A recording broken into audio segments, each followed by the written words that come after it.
नमस्ते सर्वांना, पुन्हा एकदा माझ्या एका नवीन व्हिडिओमध्ये तुम्हा सर्वांचं खूप खूप स्वागत आहे अगदी मनापासून। तर सध्या मी पालेभाज्याचेच व्हिडिओ टाकत आहे, कारण थंडीचे दिवस आहेत, सगळीकडे छान असे पालेभाज्या भेटत आहेत। त्याचीच आज व्हिडिओ मी तुमच्यासोबत शेअर करत आहे। छान अशी अर्धी वाटी मुगाची डाळ घेतली, त्या डाळीला स्वच्छ असं धुवून घेतलं। त्यानंतर यामध्ये पाणी टाकून आता मी अर्धा तास डाळीला भिजवण्यासाठी ठेवून देणार आहे। रात्री फिरायला बाहेर गेली होती, छान मला करडी भेटली ताजी ताजी अशी। मी 1/2 किलो करडीची भाजी घेऊन आलेली आहे। आज त्याचीच रेसिपी मी तुमच्यासोबत शेअर करणार आहे। तुम्ही बघू शकता, रात्री आणल्यामुळे सकाळी थोडंसं सुकली गेलेली आहे, पण आणल्या वेळेस एकदम छान अशी टवटव होती।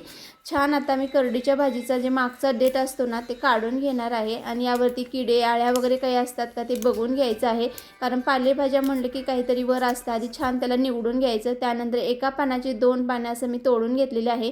सर्व भाजी मी तोडून घेतलेली आहे। त्याला स्वच्छ असं धुवून घेणार आहे। त्यानंतर थोडंसं लसूण सोलून घेतलेलं आहे, एक अर्धा गड्डा तुम्ही बघू शकता। आता याला खल्लूमध्ये टाकून थोडंसं मोठं असं मी वाटून घेणार आहे। लसूण छान वाटून घेऊन एका पाटीमध्ये काढून घेते। गॅस पेटवून गॅसवरती कढई ठेवणार आहे, त्यामध्ये तेल टाकते। तेल छान गरम झाल्यानंतर यामध्ये अर्धा चम्मच मी मोहरी टाकलेली आहे, अर्धा चम्मच जिरे, दोन्ही छान तडतडू द्यायचं। हे तडतडल्यानंतर यामध्ये वाटलेलं लसूण टाकून द्यायचं। लसूण छान तेलामध्ये लाल होईपर्यंत परतून घ्यायचं। लसूण लाल झालं की यामध्ये जे भिजवलेली डाळ आहे ना, त्यावरचं पाणी काढून टाकून द्यायचं आणि ही डाळ यामध्ये टाकून द्यायचं। यामध्ये थोडीशी हळद टाकायचं आणि चवीपुरतं लाल तिखट टाकून द्यायचं आणि डाळीला 1-2 ते 3 मिनिट छान तेलामध्ये त्याला परतून घ्यायचं। गॅस थोडंसं बारीक करायचं, फुल केलं तर डाळ खाली चिटकून बसते, त्यामुळे थोडंसं बारीक केलेलं आहे। आता ही डाळ तेलामध्ये राहीपर्यंत तुम्ही जर चॅनलवर नवीन असाल ना, तर चॅनलला नक्कीच सबस्क्राईब करून घ्या, कारण जेव्हा कधी मी नवीन व्हिडिओ टाकेल ना, तेव्हा तुमच्यापर्यंत नोटिफिकेशन येईल। त्यासाठी चॅनलला नक्कीच सबस्क्राईब करून घ्या। छान आता डाळीला मी तेलामध्ये परतून घेतलेलं आहे। यामध्ये आपल्याला आता करडीची भाजी टाकून द्यायची आहे।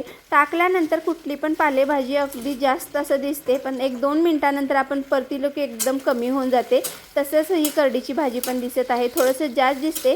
तुम्ही पुढे बघू शकता, अगदी कमी होऊन जाते। हे बघा, एकदम बारीक असं कमी होऊन गेलेली आहे। छान या डाळीला आणि या करडीला मी एकत्र केलेलं आहे, याला परतून घेतलेलं आहे। आता यामध्ये मी 1/2 वाटी पाणी टाकणार आहे, कारण डाळ असल्यामुळे पाणी टाकायलाच पाहिजे, छान व्यवस्थित शिजली जाते। पाणी टाकल्यानंतर छान याला फिरवून घ्यायचं। तुम्ही बघू शकता, मस्त आता एकदम अशी कमी झालेली आहे भाजी। यावरती आता मी झाकण ठेवून एक 5 ते 7 मिनिटं थांबणार आहे। 5 ते 7 मिनिटांमध्ये आपली भाजी तयार होईल। गॅस मी बारीक केलेला आहे, तुम्हाला झाकण काढून दाखवते। मस्त अशी भाजी आपली शिजली गेलेली आहे, तयार झालेली आहे।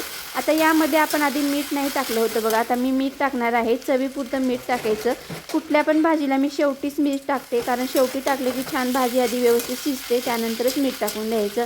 छान ह्याला परतून घ्यायचं। वास तर एकदम मस्त येत आहे भाजीचा, तुम्हाला इथून नाही समजणार। एकदा तुम्ही अशी करडीची भाजी नक्कीच ट्राय करून बघा, मस्त लागते। आता मी याला साईडला ठेवून देते। आता या भाजीसोबत खाण्यासाठी मी भाकरी बनवून घेणार आहे, कारण कुठली पण पालेभाजी बनवल्यानंतर त्यासोबत भाकरी एकदम छान लागते। तुम्हाला पालेभाजी कशासोबत खायला आवडते, ज्वारीच्या भाकरीसोबत की चपातीसोबत, मला कमेंटमध्ये नक्कीच कळवा। छान मी भाकरी बनवून घेतलेली आहे, सोबत मट्टा पण केलेला आहे। मट्ट्यामध्ये थोडेसे जिरे, लसूण आणि कोथिंबीर टाकलेले आहे। मस्त मी प्लेट मांडून घेतलेला आहे, तुम्ही बघू शकता। मट्टा घेतलेली आहे, भाजी, त्यानंतर वरण बनवलेलं आहे, भात आणि ही भाकरी। मस्त मी आता जेवण एन्जॉय करणार आहे। या तुम्ही पण जेवण करायला। आणि हो, ही भाजी तुम्हाला कशी वाटली मला कमेंटमध्ये नक्कीच कळवा। आणि चॅनलवर जर नवीन असाल ना, तर चॅनलला नक्कीच सबस्क्राईब करा। आधीच सबस्क्राईब असतं, चॅनलला लाईक आणि शेअर करायला विसरू नका। बाय, भेटू नवीन एका व्हिडिओमध्ये।